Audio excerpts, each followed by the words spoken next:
Hey guys, back with a diabolical video. I am yapping this straight all the way from Osaka, and me and my friends, we just managed to get our Airbnb. But what's more important right now is that Honkai Star has just released a brand new unit, Hyacine, amphoreus of Sahio. So without further ado, as the descendants of Sky, I, Hyan Setia, will fulfill the flame chase duty with all of you.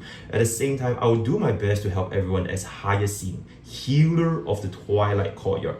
This is my good friend and assistant, the little Pegasus Ika. Do you want to pet them? Please go ahead. They love being petted. As a healer of like Hyacinthia, in the city-state of the clouds crumbles through the time, the Twilight Courtyard opens its gates once more, bringing a glimmer of light into the Evernight. You, physician Hyacinthia, Chrysos hair who guards the sky coffin, must inherit your ancestors' will and mend the torn fabric of dusk and dawn. May the rainbow light pour down, dissolve all grudges, and bring the dawn back to this land. Affiliated City, Twilight Courtyard, Ogama, Divine Authority, Eye of Twilight, Akira. So she also did introduce that for the specific tweet itself, the Twilight Courtyard within Okama, which is more likely gonna be the banger of the 3.3 story after finishing up castorice as well as Annexa's arc, right? So this is gonna be the brand new chapter in Honkai Star. So looking forward to see how the lore is gonna be developing. And from what we've seen so far is that the first unit or the second units, they might not relate to whether they are going to be the main story character. So for example, in version 3, the first unit was Diherda, but her importance to the story was a lot smaller compared to units like Aglaia. And then for 3.1, it turns out to be 3B as well as Mighty. Both of them has a very high uptime. And the castorice will just see what 3.2 has to offer. So whether or not Hyacine is going to be a main character in the next time, then we'll just have to wait and for the version to come out, right? So as you guys can see over here, okay, I'm basically looking at it for my friends, but as you can see over here, a Hyacine is gonna be our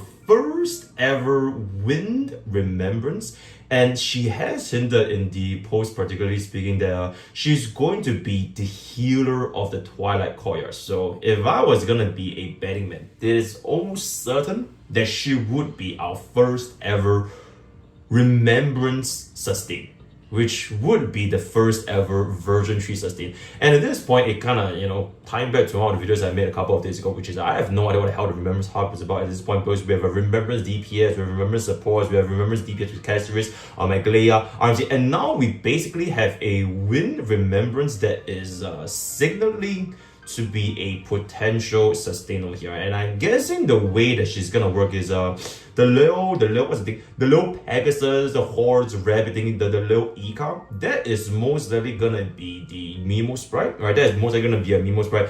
And the heals, the durability, as well as the sustain itself as unit is going to be strongly linked with the actual summons for that raid. So from that perspective, if you want to take a look into how this is going to integrate with the remaining of your kits, such as they are going to be taking a slot specifically in your team. So for example, when Aglaia summons Garment Maker or when castorice summons her dragon, she is gonna summon the another slot as well. And one of the concerns that our current, or rather version 1 and version sustains have, is that they might not have enough coverage to sustain for the entire team. So for example, Huo with the triple sustain, right? You can target 3 units at the same time. Fu Xuan, into increased number of Mimo sprite unit or the increased number of teammates you have, she's most likely gonna get like 1 shot. So one of the few units that still sustain pretty well is pretty much gonna be Aventurine as well as Lingsha. That doesn't face as much sustained pressure as compared to the other units. So we're gonna have to see what Hyacine as well as the Summon Ika has to bring to the table in order to bring our sustain to the next patch,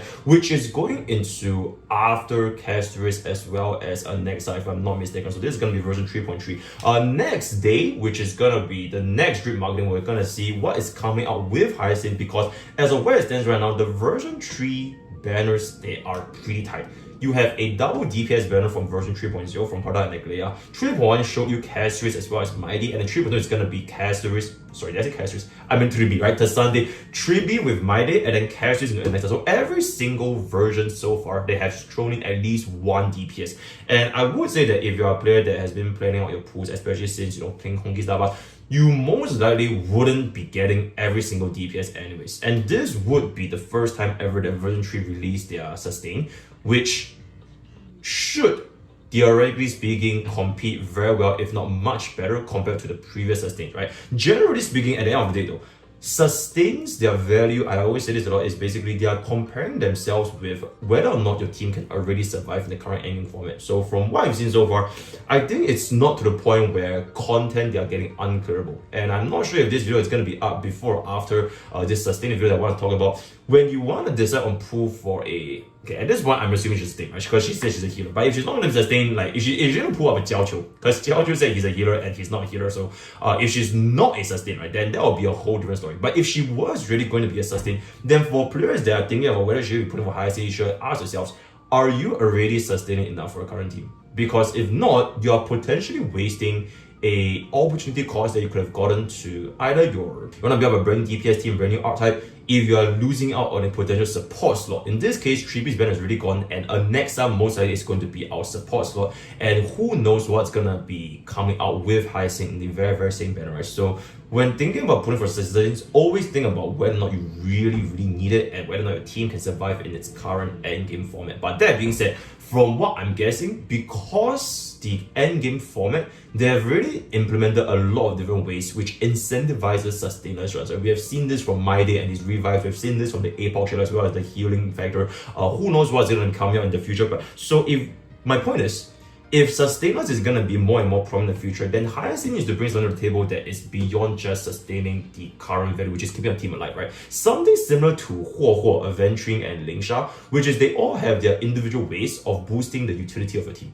Not just from the perspective of keeping a team alive, but from the perspective of, for example, Huo, right? Her energy regeneration, excellent with Sunday, excellent with Babin, right? You can start with Aglaya, very synergistic. For Adventuring, still one of, if not a very condo pick, especially for face-out follow-ups. And then for Lingsha, you know, I don't think we need to explain too much. She just does absolutely ridiculous amounts of energy. So from what I'm guessing is that Hyacine is gonna be, if she's a sustain, she needs to offer something that can help you guys, also acting as a pseudo utility / support-ish hybrid, unless she also just deals like ridiculous damage by herself, similar to the case of Lingsha. So it's either gonna be the Lingsha route, she deals a lot of damage plus keep your team alive, or she's gonna be the more utility focused route, which is gonna be the Huo, which is gonna be the Adventure, right? So for that, we're gonna have to see what is gonna come out. For the character design itself, I would say that when I first saw this, I did thought she's gonna be man, because it's a very similar color pattern, just pink and everything. And the second is that she does in fact have, wings. And based on past history, which is we have the wings for Babin,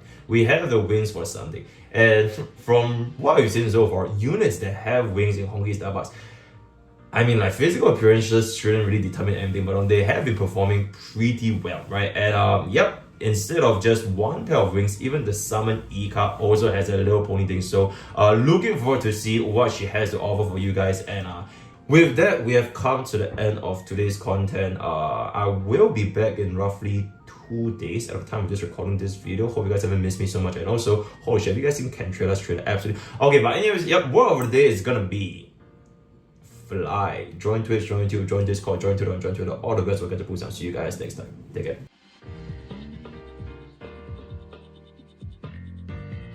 Also, your chat before I go off. Outro.